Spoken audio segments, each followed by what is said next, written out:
Good evening. Thanks for being with us tonight.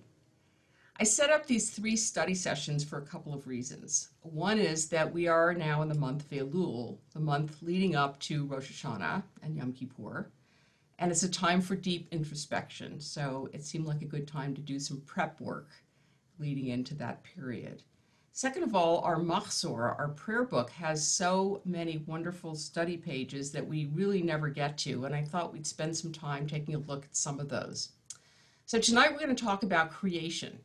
Why creation? Because Rosh Hashanah is the birthday of the world. Every time we blow the shofar, we say Hayom Harat Olam. Today is the day of the world's birth. So let's take a look at the first slide that I have. I'm going to share my screen with you. And here we are. So it says, Rosh Hashanah speaks to the entire world because Judaism is a global religion. Consider the different calendars of religion. How do different religions mark the calendar of time? For Christianity, this is Anno Domini, the year of our Lord. It marks the birth of Jesus as the Son of God. Muslims begin their calendar differently. They begin the calendar of the world with 622 AD, which dates back to Muhammad's Hijra, his flight from Mecca to Medina. Here history begins. But the Jewish calendar celebrates not the birth of a Jewish savior, not the birth of a Jewish redeemer, not a Jewish event such as the Exodus out of Egypt, or the revelation of the law at Sinai. Rosh Hashanah celebrates the birth of the universe and the birth of humanity. Rosh Hashanah doesn't celebrate the birth of any particular religion. God did not create religion. God created the universe, and within the universe, humanity. And the singular biblical verse that resonates throughout Judaism and world history is the verse in Genesis. Chapter 1, verse 26. God created every human being, man, woman, child, in God's image. Whatever color, whatever race, whatever ethnicity, God created every human being with divine potentiality. And that was written by Rabbi Harold Schulweis. May his memory be for a blessing. So, interestingly, we have Rosh Hashanah that celebrates the birthday of the world, of the universe. And then we have another new year, which is Nisan, which actually is the new year in the Torah. That's the month when Passover occurs. And that is the birth of the Jewish people. So we did have a discussion about all of this. I neglected to record it, so there's going to be a little blank space in here, and then we'll resume.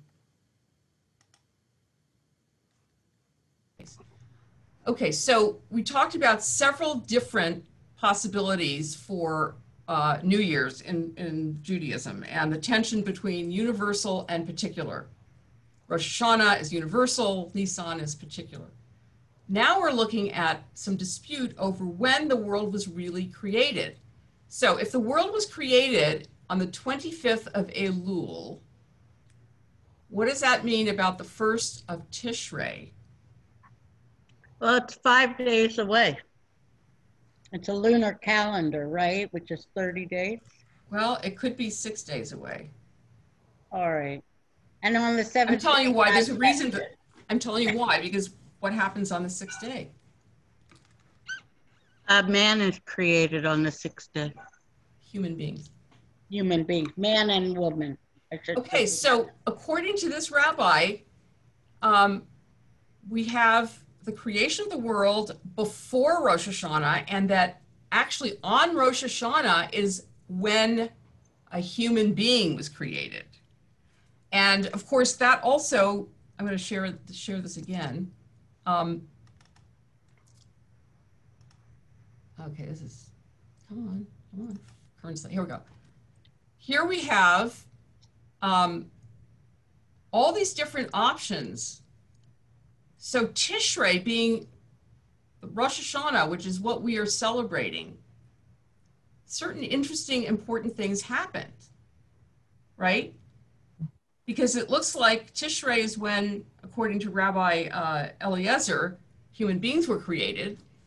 And Tishrei and Rosh Hashanah is when all of these important things happen in the Jewish calendar, like the patriarchs and Sarah and Rachel and Hannah getting pregnant, Joseph coming out of prison. You know, just the way Tisha B'Av is supposedly the anniversary of all the horrible things. Rosh Hashanah is the anniversary of all of these, you know, important things that happened. But then Rabbi Yehoshua says, no, it's in Nisan that all of this happened. So what's the difference? I really don't like the last one that you put up, and I'll tell you why. Because I see creation, especially the way it is explained in Genesis, as a holistic entity. And if human beings are created 25 days after, or 26 days after everything else is created. No, 6 days. They're separate. But no, they're not part of the whole, Rabbi. They're not part of the organic world that God created. But all they're saying is that instead of saying that the world was created on Rosh Hashanah, on the 1st of Tishrei, they're moving it back 6 days and saying the world was created 6 days before and everything happened the way it says in Genesis. And then on the 6th day, which happens to coincide with the 1st of Tishrei, that's when human beings were made. It's not separating them. Oh, the it's 25th, not separating the 25th of Elul. I still don't like it. Okay, well, what do other people think? I don't like it. Okay, what do other people think? Does it make a difference that we're created on this? Yeah, Jason. Well, I'm not a great fan of humans believing that we're so much more important than every other animal. And so I tend to think that, I recall for many, many years at the children's service, you spoke at Rosh Hashanah's children's service about that it was the celebration of the birthday of the world. And I thought that was a really beautiful teaching. And I thought it really showed us that, you know, what we are celebrating is something that's not about us, it's about everything. And I like that notion better because it fits us into the process, but not as the most important piece of it. Exactly. I guess that's what Jane was saying. Yeah. Exactly. So, well, yeah, it certainly elevates human beings. You know, if this big celebration of Rosh Hashanah is the day we were born, that we came into being as human beings, and yes, it is elevating us, although, you know, we get elevated by a lot of the interpretation, right? Because we were the last to be created, and God says, very good, not just good, but very good, right? Everything else is just good. We're very good. Wasn't it created for us? I mean, weren't the other creatures created for us? To some extent, yeah, to some extent. Not to abuse, but. No, it's interesting because actually when I do that lesson with the kids, and I say it's the birthday of the world, I'm thinking about everything being created, but the fact is supposedly it was 6 days. So obviously everything couldn't be created on that one day, but it's also a way of understanding that the world was created on that day. But does somebody else want to comment on that? I mean, it certainly, it does give preference in some way to human beings, right? It's not just the world, it's us. We're the important thing that got created. And Jane doesn't like that, which I understand. You know, you're saying we're not part of the organic whole, but if you look at the way, you know, it's described in Genesis, it is 6 days and 6 different, you know, areas being created. And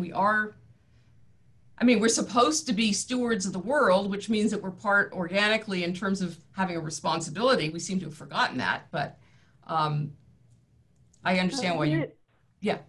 Teresa. Everything else was created by words and people were created in a different way, like breath. There are actually 2 versions of how a human being was created. And I do want to remind everybody that what was created was not a man, it was Adam, which is a word that comes from the word Adamah, which means earth. So it's an earthling. And the first human being was both male and female. And even the rabbis comment on that. It was some sort of hermaphrodite. Okay. And that, you know, there was a split made eventually to separate man and woman. So, because a lot of times there is theology saying that man was created before woman and therefore superior. But no, they were created at the same time. Anyway, that was my parenthetical remark. So the first story, everything is created by the word. God says, let there be light, and there's light. God says, let's separate the earth from the water, and eventually let's make a human being in our image. Then there's a second story where God takes the earth and blows into it and creates the human being. Now, if you were a scholar, you would say those are two separate stories from different sources. If you were not a scholar and you were an Orthodox Jew, you'd say, well, the first one is the wide angle view of what happened, and the second is the close-up. You've probably heard that before. Suzanne, you're smiling, so I assume you've heard that. Actually, Bert Vysotsky, I heard him say that when he was interviewed by, Bill Moyers had a whole series on Genesis, and he interviewed Rabbi Bert Vysotsky, who said that, actually, whether it's two sources or not, someone decided to put them together. And so then we have to say, why are they together? What does that tell us about? And one of the things it tells us is that this is another tension, God is transcendent, far from us, not knowable, but God is also immanent, like blowing into the earth. And that breath is our soul. So there is that tension between God being immanent and transcendent. Yes, go ahead, Patty. You have to unmute yourself. I just unmuted you. Okay. Okay. I'm just curious, and maybe you can clarify something for me. I find that the New Year, Rosh Hashanah, is if you take a year, well, maybe it's interesting to me that it's in the fall and not the spring. Okay.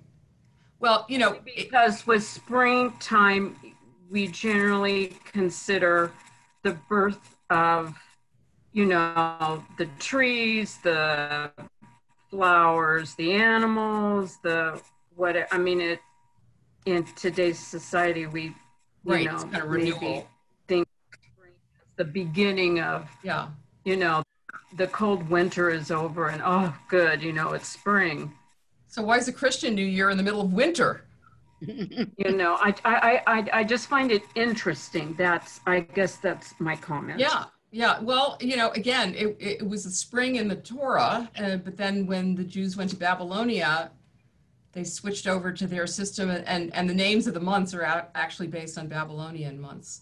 I don't know why they did that, except to be more sort of integrated into the society. And I don't know why the Babylonians picked the fall. And I don't know why Christians picked the winter, because that's a grim time to be thinking about renewal, except if you live in California. Rabbi, may I make a few comments as a historian? Okay. Okay. Probably was the spring for the Christians, but they were really taking all of these pagan myths, and these myths were winter myths, and making it the birth of the Savior. As far as the two Genesis stories, if you want to go back into myth, the breathing into the mud or the earth to create the first human, that is older. That's an older myth than saying a word so that a human being comes into reality. If you want to go into, that stuff is fascinating to me, but yeah, well, just as an aside, it's just an interesting thing to play with, that the second story in Genesis is actually the older story. Right, and it also has a different order of when things were created. Right. Jenny, did you raise your hand? Yeah, please. Here.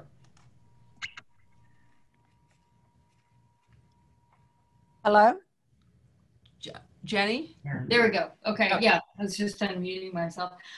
I guess I'm wondering, because I know when we talk about the New Year, we're sort of using more the secular idea, that it's a celebration, and a party, but I'm thinking that in Judaism, Rosh Hashanah is a time for reflection. So there's sort of a different emphasis. And, you know, so it's a time to really think back over and, you know, going forward. And so I guess it's more a time of reflection. And maybe in that sense, the fall is not a bad time. You know, I think it probably was an earlier event or holiday that was sort of repurposed, you know, for religious ideas. But if you think about it, more as a time of reflection, then the time of year is not so odd. We don't have wine anymore.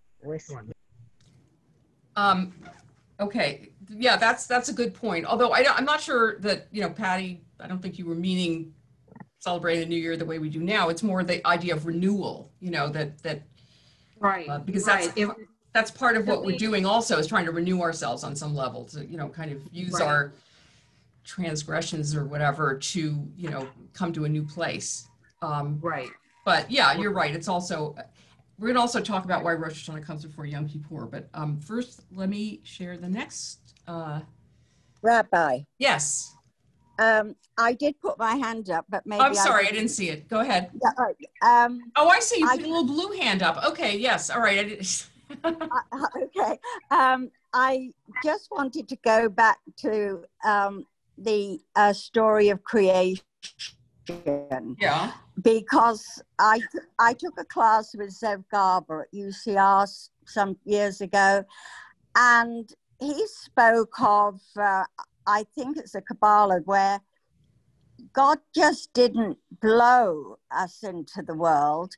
What he did, he inhaled. In doing so, depleted himself. And with the exhale and our creation, that was giving us the free will that depleted God's power. And it seemed to me such a logical way of thinking of creation. You know, you pray to God, God's not listening, God's depleted, we're left to take this world on. That's an interesting perspective. Yeah, and it always stayed on my mind as being religiously a possibility, it seemed to me. Well, you know, also the Kabbalists, the mystics in our tradition, believe that, you know, God was everywhere and everything, and that in order to create the world, God had to pull back, which is called tzimtzum, and then put a little ray of light that was supposed to be captured in some vessels, and the light was so strong the vessels shattered, and that created the material world, which actually, in terms of astrophysics, is not that far away from astrophysics understanding of creation, except that's as much as I can say about astrophysics. All right, I'm going to share the next piece. Okay, let's see. As I said, this is why I don't do this anymore. Okay, we already saw that. Okay, so this is what we say, one of the things we say when we blow the shofar. This day the world was born. This day all the creatures of the world stand in judgment as children or as servants. If as children, have pity on us, as a father pities his children. If as servants, we call upon you to be gracious to us and merciful in judgment of us, O revered and holy God. So this speaks to what Jenny was talking about, the whole idea that we are being reflective, but also not only are we being reflective, I mean, we have this kind of judgment from God and this kind of awe where we, you know, kind of stand trembling, knowing that God is going to decide to put us in the book of life or the book of death. And our actions, our behavior from the previous year are going to, you know, decide our fate. So that's not as happy a celebration as, yes, Jason. So I've lately been giving a lot of thought to some different ways of conceiving of what life and reality are. And there's some very useful teachings that we just have to look at more closely. And, one of them is, we shall create a human in our image. And I went to, this is something I wrote down at a Musar Kalal once, and it took me about 3 years to go back and understand it. If God is a spiritual being and we are created in God's image, then we are not physical beings at all. And just this week, my mom sent me a quote, which is, you don't have a soul, you have a body, you are a soul. And it makes me think what we really are hearing in this Rosh Hashanah story might be the creation of all souls. And we are eternally, therefore, renewing them each year. But the whole idea of life and death on the human scale isn't really there, because we've always been there since that creation in that soul existence. That's and yeah. So I try to think that the whole purpose of the return, the focus on this, on you as on a deep level, is to try to reconnect to your soul in a meaningful way, because that's really what we are honoring here. And I'm really still figuring a lot of this out, because it's very hard to stop thinking of yourself as a physical being and still figure out how to pay the rent. It's very difficult in our modern world to separate the reality of what we have to do versus what we might be here for. And this is just a growth of thought that I'm going through. And now that we're talking about this, it suddenly occurs to me to frame the whole creation of all souls as being part of the creation story. And I just don't know where to go with it, but it's kind of just something to throw out to deepen the level, maybe. But, even in terms of our material body, we've always been here, because when the world was created, all of those elements eventually became us, right? The stars that, died and became something else. I mean, we're eternal on a certain level, both in terms of our soul and in terms of our body. Right. All the atoms are here that were ever here. Yes. Right. So that's, nice. Thank you. That's very nice. I think Jason really has a point here that goes back to our previous, discussion, which is, why is Rosh Hashanah, the birthday of the world, why is that taking place in the fall, in the autumn, which is a period that we think of as a dying period, and then you go into this quiescent winter, and this reflection of us as soul, as opposed to body, you need more than 10 days for that. I mean, well, that's why you have the whole month of Elul to think about it. It gives us a little bit more time. This really is a reflective period. That's really what we're supposed to be doing. All of Elul. That is the major activity, as I understand it, as opposed to the birthday celebration. Yeah, well, there are a lot of aspects to these holidays, and I'm focusing on creation, because what I did was I went through our Machzor, the prayer book, and I looked for material that I could put together thematically, and this was one of the things that came up. But of course, there's so much more, and look, we're supposed to be reflective all the time, and you're not supposed to just wait till Rosh Hashanah to say, oh, how can I be a better person? And it takes a lot of work if you want to change, right? So it's something we have to work on for a lot of time before it's going to have an effect. Rabbi? Yes. My question is, did God create us to give God an identity? I love that question. So, well, here's the question. Did we create God, or did God create us? Exactly. Well, there's no answer. What do people think?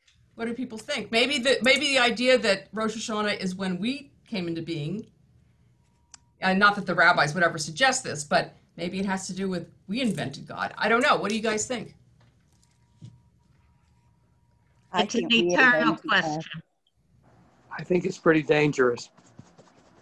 It's a dangerous one, yes. So here's the thing. Either we created God. I'm not sure who makes the rules.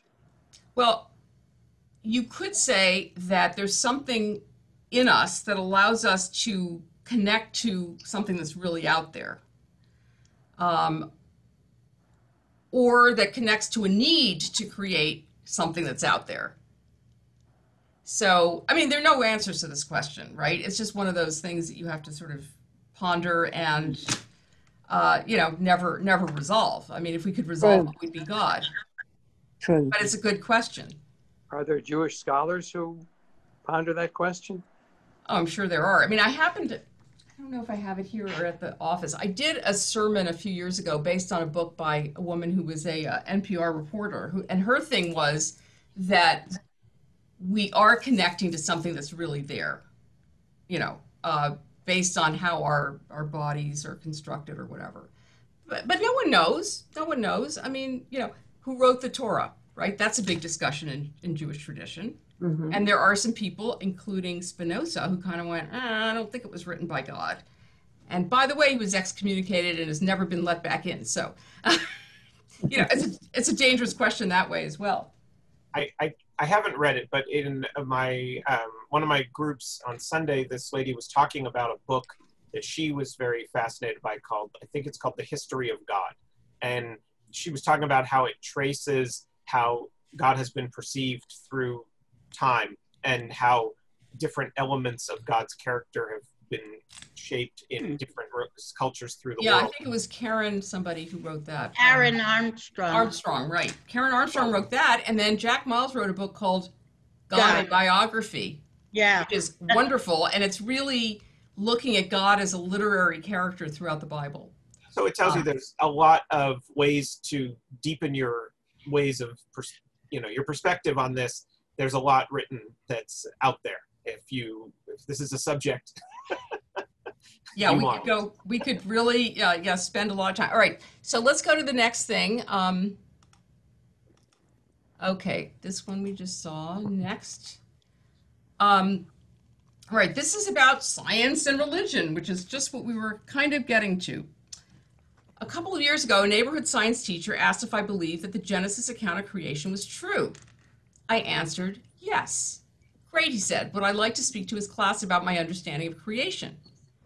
This modern-day John Scopes thought he was inviting a modern-day William Jennings Bryan to reenact the classic duel. That was, of course, the monkey trial about whether or not we came from apes or not. However, I told the class that while I believe the Genesis account of creation to be true, I also believe the scientific theory of evolution to be true. My response was greeted by puzzlement on the part of 25 eighth graders and disappointment on the part of their teacher. I went on to explain that science is one of humanity's great truth traditions, and religion is another. The two have threatened each other since well before the theories of Charles Darwin were formulated. But they needn't be engaged in such a heated rivalry because their goals are so different. Science can help us understand how the world was created, but it can't tell us why it was created. And religion has no business telling us how the world was created, but we desperately need it to help us understand why we're here. That's good.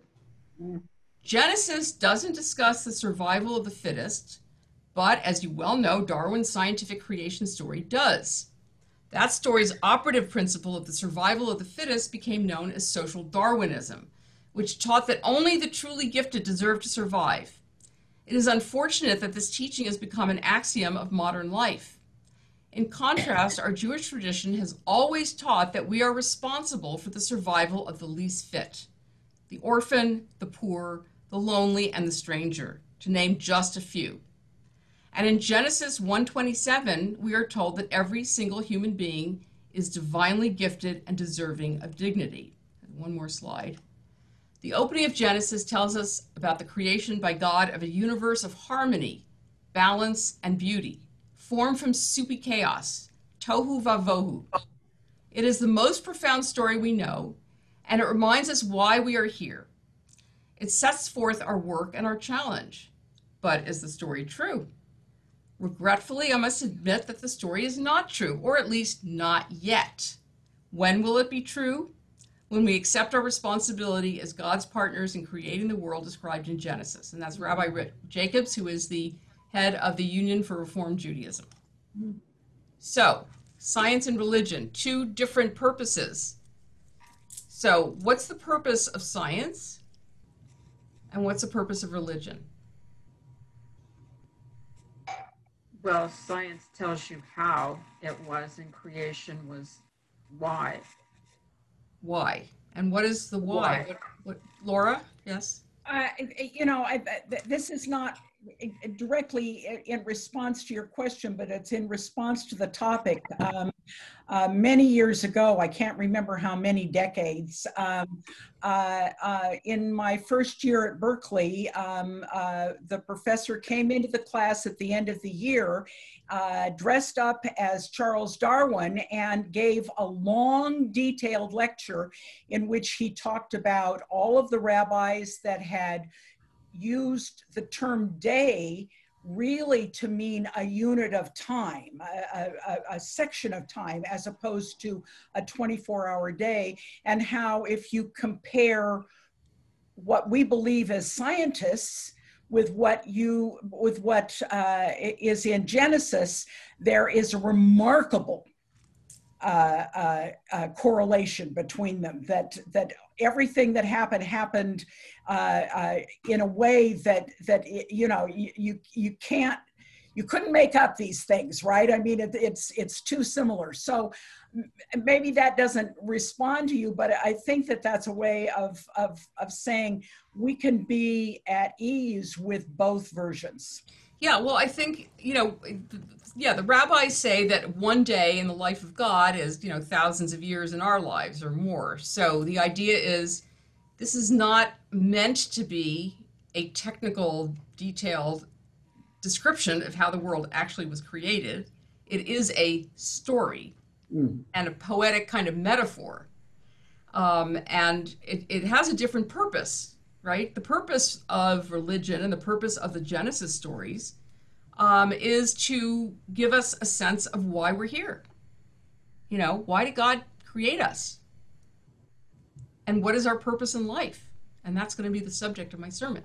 But we can certainly talk about it right now, if you'd like, a little bit, because I have more to say than what we're going to talk about tonight. But Rabbi Sayer, can I throw something in here? Sure. Who's saying that? Oh, me, Angela. Yeah. I love that passage that you just shared with us. I think it's a wonderful way of looking at religion and looking at science. And year before last, I was teaching 7th grade science and social studies, which includes religion. And so I actually taught the kids almost the opposite. I always told them that science was why everything happened. They answered the questions of why things happen on our planet.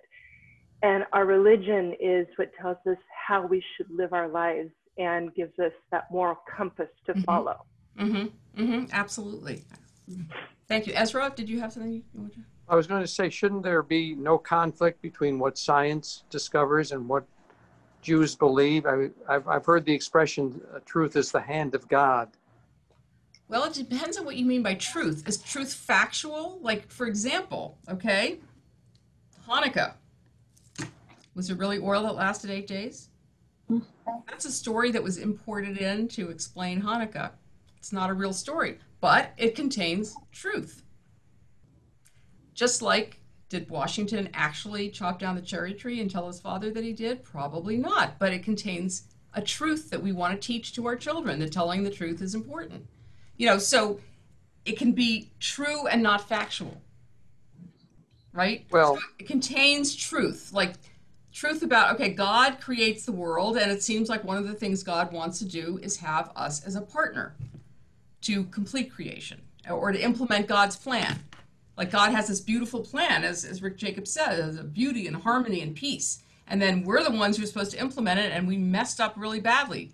It's always possible that we can get our act together, at some point. But so it's the truth of who we are as human beings. It's not a factual description. It didn't take 6 days to make the world. Well, I guess what I'm saying is if we were to find life on another planet, that wouldn't necessarily negate the Torah. No, of course not. Of course not. No, I mean, God didn't just create this planet. God created the stars and the moon and the sun and everything else, and whatever creatures there are in other places. Absolutely. No, there's no reason to say, one negates the other. They complement each other. They serve different purposes, I think. Any other? Because Adrian, I have one question for you. Only one? When Cain kills Abel, at that point, there's no prohibition on murder. Yes, there is. Isn't there in the Noahide laws? Yeah, but they come later. They come later. Yeah. Oh. Well, how is that treated? Well, look, first of all, when Adam and Eve eat of the fruit and then supposedly get punished, I mean, what do they know? They were told not to do it, but no one said, I'm going to kick you out of the garden if you do that. I mean, they didn't have morality at that point. It's only when they ate the fruit did they learn about the difference between good and evil. So they didn't know before, right? And Cain and Abel, same thing. However, how does Rashi deal with it? There's no before or after in the Torah. That takes care of a lot of issues because, for example, when the strangers come to Abraham's tent, the three strangers come to announce that he's going to have a child at the age of 90, whatever. He has Sarah prepare food, and it's calf and milk and, mixing meat and milk. Oh dear, he just violated the kashrut laws. How did he know about kashrut laws? They came way later.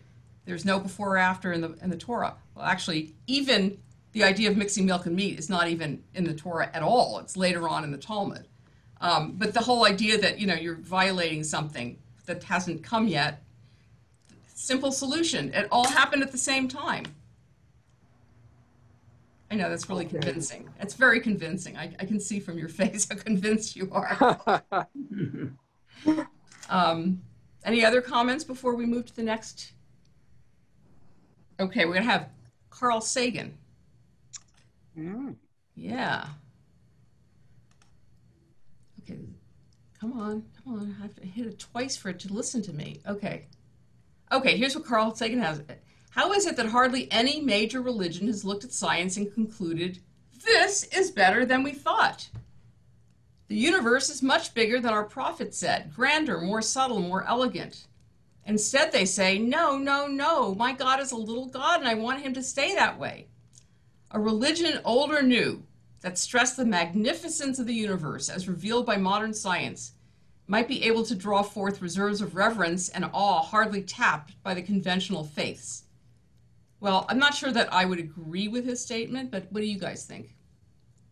Does religion give us a sense of awe, less so than finding out what science has revealed about the universe?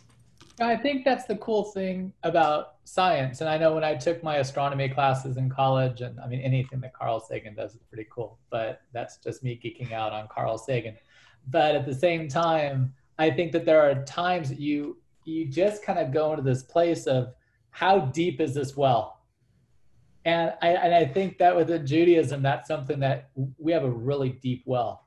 So when you're reading Carl Sagan, when you're just taking those moments to stare up into the stars or go ahead and contemplate the extreme vastness of the universe and the cosmos, and then you think about our Torah and you think about our traditions and you think about everything that makes us who we are and the diversity within Judaism. I'm not even talking about other groups, just within Judaism and that depth of the well, and then you do think about other groups, like you think about the Hindus or you think about the Bhagavad Gita or you think about other experiences and this way of bringing together that, when we've had we've had scriptures, we've had stories, we've had groups coming together. And then take it all the way to the future time when Carl Sagan was bringing so much of these concepts of cosmology and astronomy and the overall topics of the universe to everyone from a much broader perspective. How many people went back and said, yeah, that's actually part of my tradition. Like they could find their place in their tradition. I think that in some ways, there are science classes that bring people back to their tradition that they might have not really connected with earlier on. So I think that there's a really interesting reciprocity that comes in with that. And I think Judaism is unique in the fact of the discussion of universe and of grandeur and of everything as far as from a creation standpoint and talking about Genesis. And that's something that enables us all to go really deep, especially this time of year. Is Carl Sagan a religious person? Was he? I think he's still alive. I don't know. From this particular quote, I wouldn't think he would be terribly religious, but I don't know. Does anybody know? My understanding was that he was very spiritual, not necessarily religious. Okay. Thank you. So I think that if you look, for example, at the speeches out of the whirlwind in the book of Job, there is certainly a sense of, this incredibly powerful God creating this amazing universe, but with limited power. And I'm not saying I like his speech. That's a whole other class. But the point is, I think there are places where we are shown the amazing nature of our universe. Now, I don't know that the people who wrote the Torah, the people commented on it traditionally had any sense of how incredibly huge this universe is. It's way bigger than just looking up and going, oh yeah, there are a bunch of stars. Well, there are billions of them, so I can't even wrap my head around it. Jason, go ahead.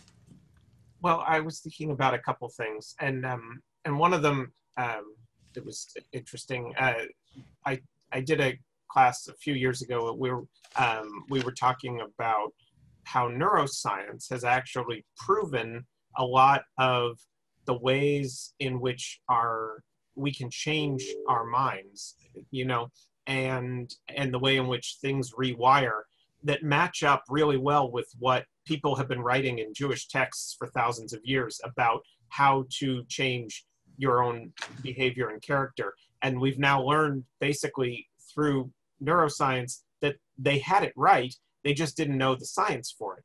And I think it's fascinating how often science proves something, or deepens our understanding of something that we've been taught and can give it some context.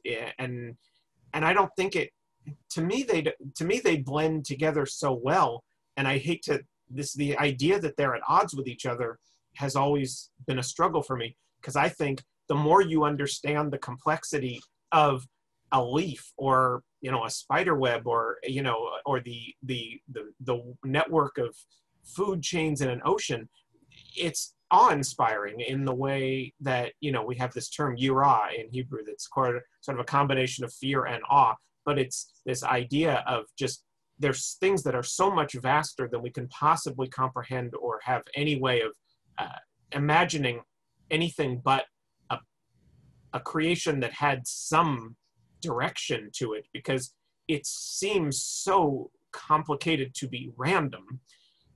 And I think if you start looking at these things more carefully, you really see reasons to have awe at our world and all of these worlds.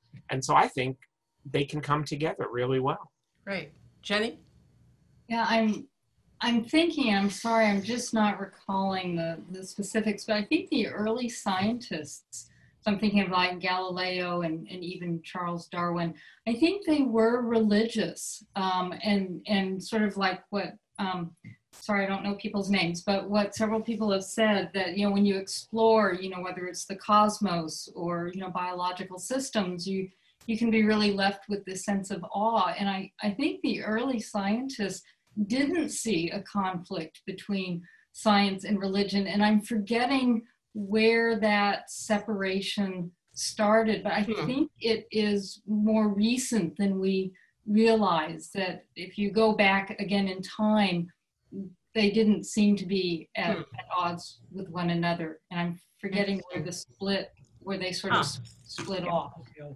Well, I know certainly Maimonides did not believe there was a conflict between religion and reason either.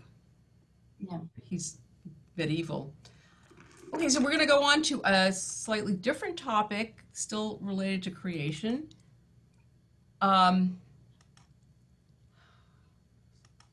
Okay, gotta go on to the next one. Thank you. All right.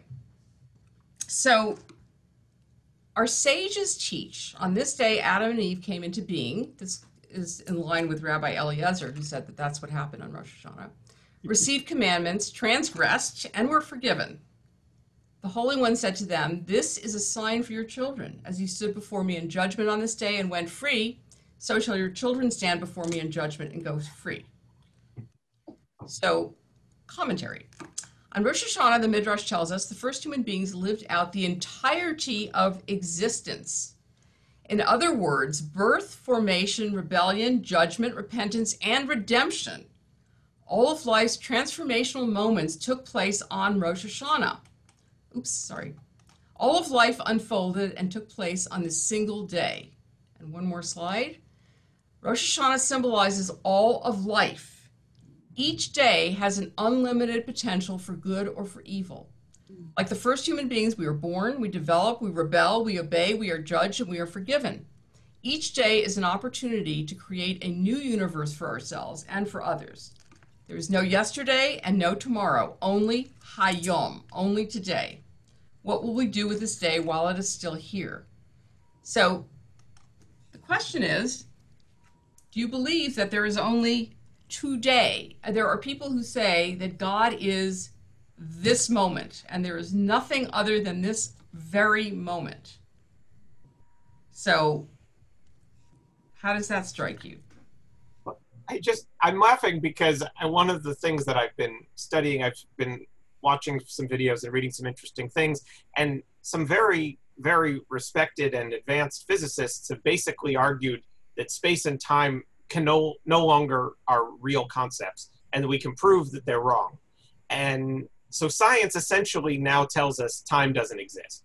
And all of this is something else that we are experiencing in a way we've created a framework to understand, but that it all just ties right back to that.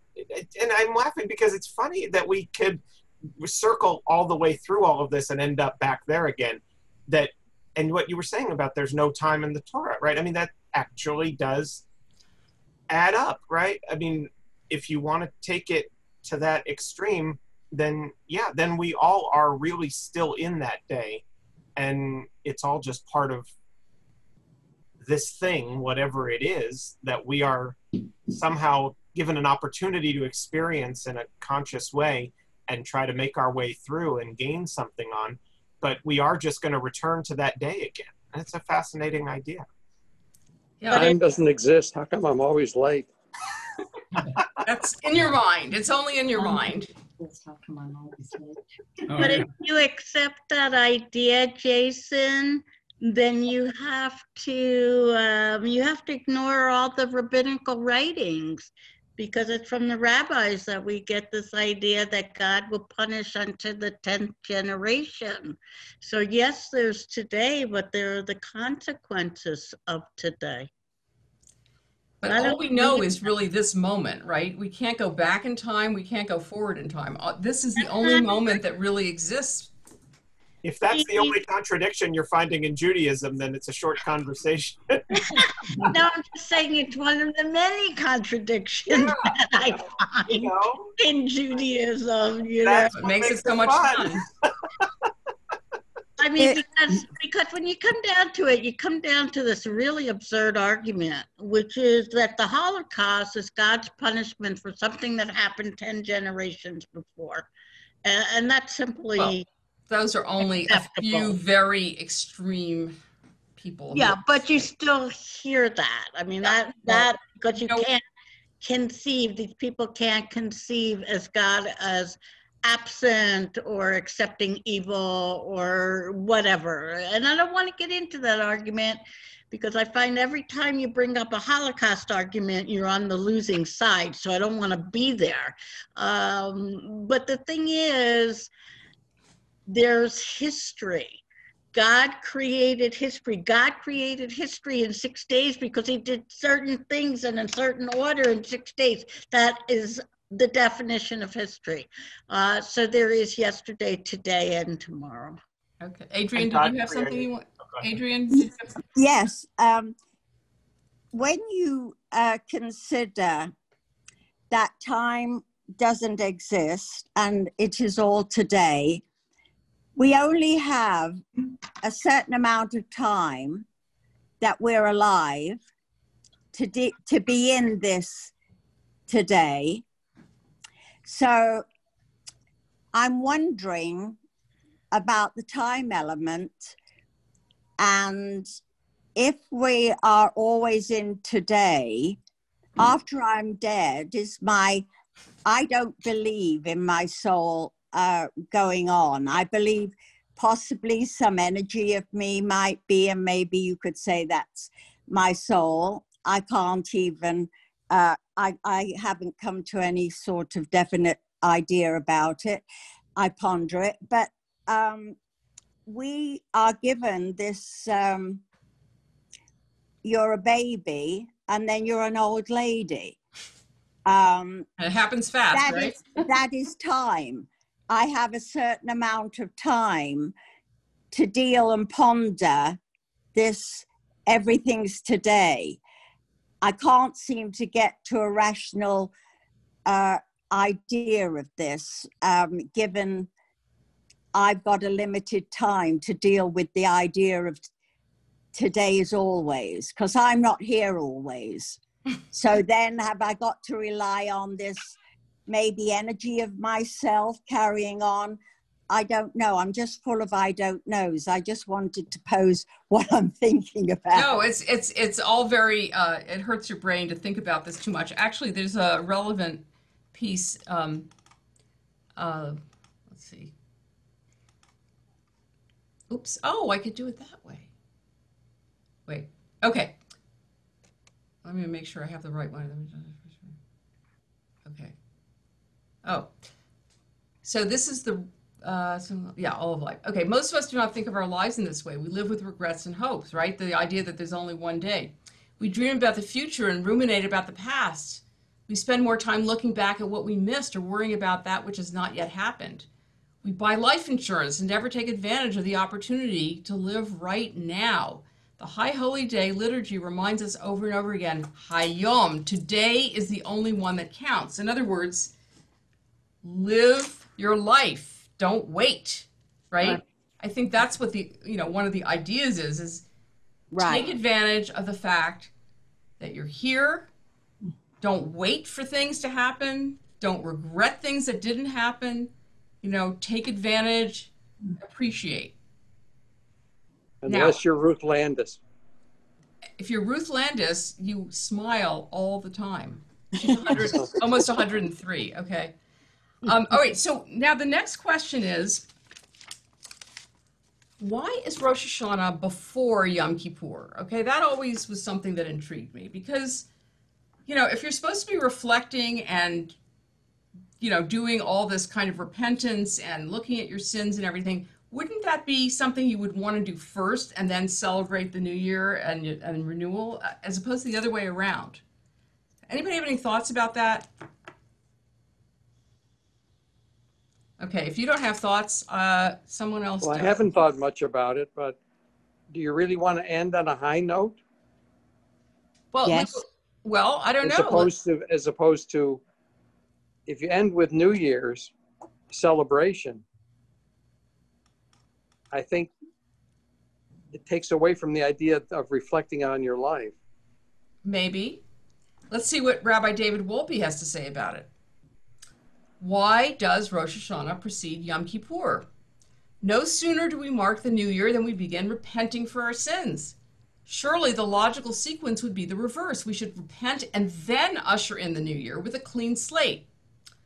Rosh Hashanah is a day we celebrate the world. We appreciate the beauty, the wonder, and the miraculousness of life.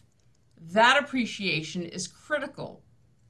In other words, if you don't appreciate life and you don't appreciate the world, why would you bother repenting? Right. That's one explanation. I'm sure there are plenty of other ones. And you're right in some ways, Ezra. Like, okay, you don't want to just go off and say, it's the new year. I've repented. I now have a clean slate, and go off into the wilderness. I mean, you don't want to still be thinking about. And by the way, we're not done at Yom Kippur, right? because, as I said, Simchat Torah is the ending of the high holidays. So you have Sukkot, which is supposed to be the happiest holiday.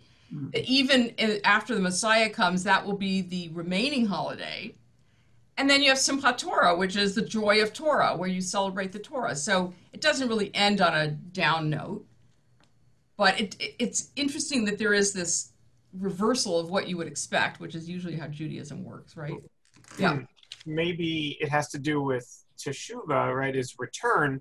Well, what are we returning to? We've acknowledged creation and recognized and celebrated it, and now we have a few days to guide ourselves to the stages of return to that state of purity that we are on some eternal level. Yeah. So it'd be hard to have return before the thing, I guess, in that respect. Right. And that, that vision that God had of a beautiful world that's peaceful and just and all of that, which is what we're trying to get to. You have to have that image of the perfect creation as something to aspire to work your way back to. Right. So that's an explanation. Okay, now I have a couple more which have to do with the Book of Life. So let me find that. Suzanne? Yeah.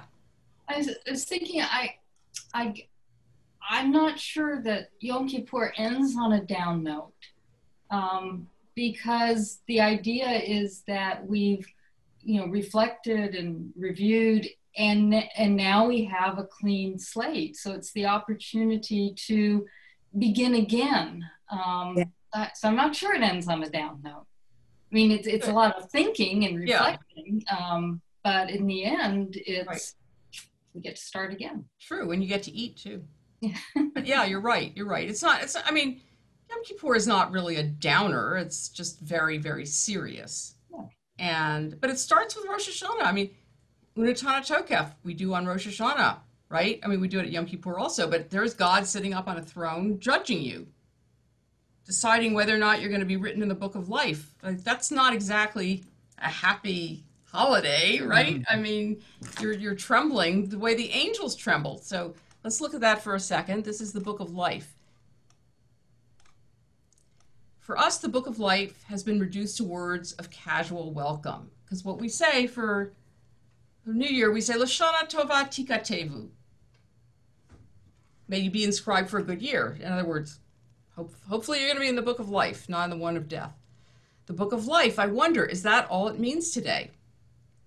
When I hear those words to me have meaning. I do not see a ledger in the skies wherein my fate is written, signed, and sealed, nor do I see some greeting card bedecked with gaily colored scenes, where on the bottom line, unvocalized, appear the words Lashana Tova Tikatevu.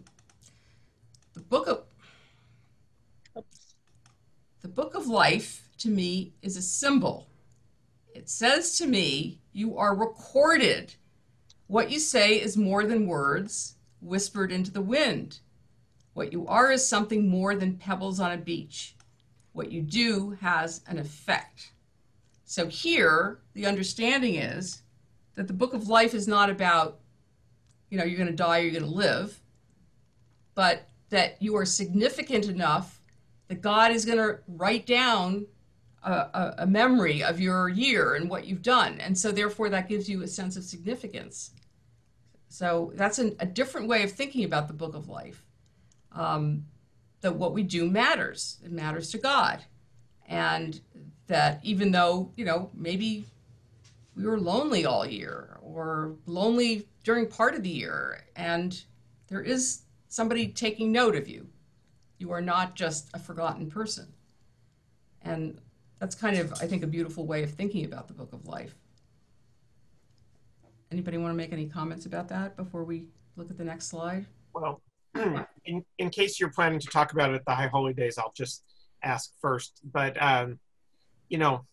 2020 has not been a normal year. And it's a very hard year to read these prayers.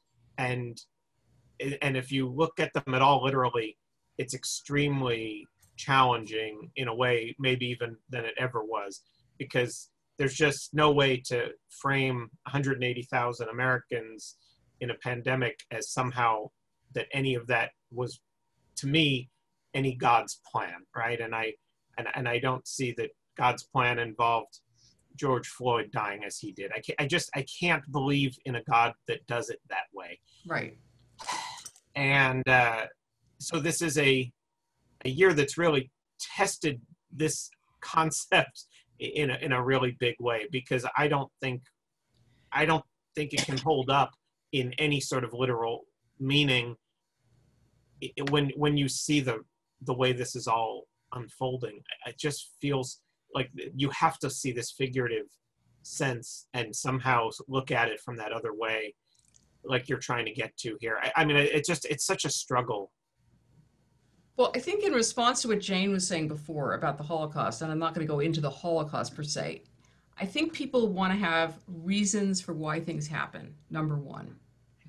And I mean, I'm not saying you or me. I'm just saying, I know. Generally, people want to know, why did this happen? Okay, well, it must have been because I did something bad and I'm being punished. Okay, because it gives you a sense of control, right?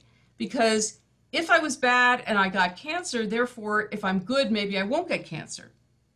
Okay, so I think that Elaine Pagels, who is a Christian theologian, she lost her husband and her son in 1 year.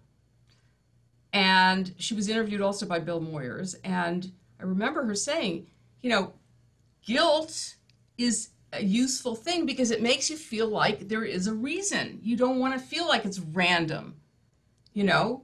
And I think that's why these explanations have come along. Now, the Unetaneh Tokef, I don't think necessarily is saying you are going to get these horrible things happening to you because you're being punished. It may be saying that. It's not clear. Okay, you can certainly interpret it that way. But I think what it's saying is, here are things that happen. How are you going to deal with it? Okay, and there are suggestions for how to deal with it, and that's going to be the subject of my sermon, but another sermon. So I think you know, it's about the reality of life. Life is going to throw all sorts of curveballs, right? I'm not a good one with baseball metaphors, but anyway, it's going to do all these things to you. It's going to break your heart. And so how are you going to respond? How are you going to deal with it? And you could say, well, I'm going to deal with it by being guilty and feeling like I deserve this. Or you can say, you know what? Shit happens. And so I'm going to find a way to respond to it so that it doesn't break me. Mm-hmm. I'm starting to not believe in reality at all, which is really helpful. Well, yeah, if you don't believe in reality, if we're not, if there's no time or space, hey, all of this. Then these people didn't really die. And then that's actually kind of comforting if you can see it that way. In a sense, we don't die because our atoms continue in some other way, right? And our souls, maybe, too. And it just morphs into something else, just the way the stars morphed into us. Now we'll morph into something else. We just can't see the long view from where we're at. That's right. And maybe God has reasons for doing all these things, and maybe God has nothing to do with it. I don't believe in a God who punishes this way. I mean, personally, that's just too horrible. But some people do, and sometimes people have that kind of faith. It gives them a lot of comfort. Okay, so I'm just wondering if we should stop here. I have more stuff, but I'm feeling like maybe people are starting to fade a little bit because it's already almost 8:30 and a couple people have gotten off. So what would you guys like to do? Would you like to look at a couple more slides? Do you want to just call it a night? If you want to look at this, yeah. Rabbi, I have to leave now, but okay. I just wanted to say, you said some words a few minutes ago that I'm going to think about. It was in regards to the Book of Life and that we matter to God. And that sounded lovely. And I'm going to think about that because I'm not sure I believe it. But thank you. Well, I hope it helps. And it depends on what you mean by God, too, because, Yes, exactly. Exactly. But I do have to leave now, but I enjoyed it. Thank you. Good. I'm glad you came, Adrian. Thank you.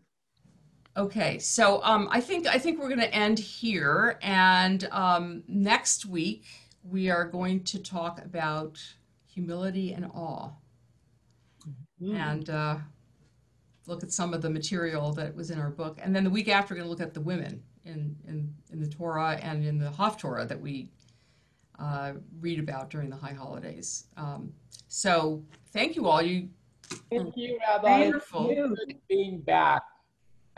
Well, it was really nice to have your participation and all your really interesting, intelligent comments. And the only way to do this is to have that, because if I can't. Thank you, Rabbi.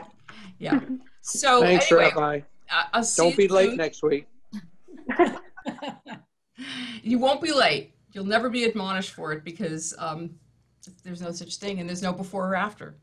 And there's no time. There's no time, no space, nothing. Yeah, but if you don't record from the beginning, then there is only a certain amount of time. Right? So the fact that Life in and of itself tells you that there's time. the fact that I forgot to record the beginning doesn't matter, because there's no beginning. Well, see, Jane, you've got me thinking if there's definitely history, then I really have to struggle with this now. See, now you've given me another wrench. Everyone have a good Shabbos and a good weekend. Yes. See you tomorrow, maybe.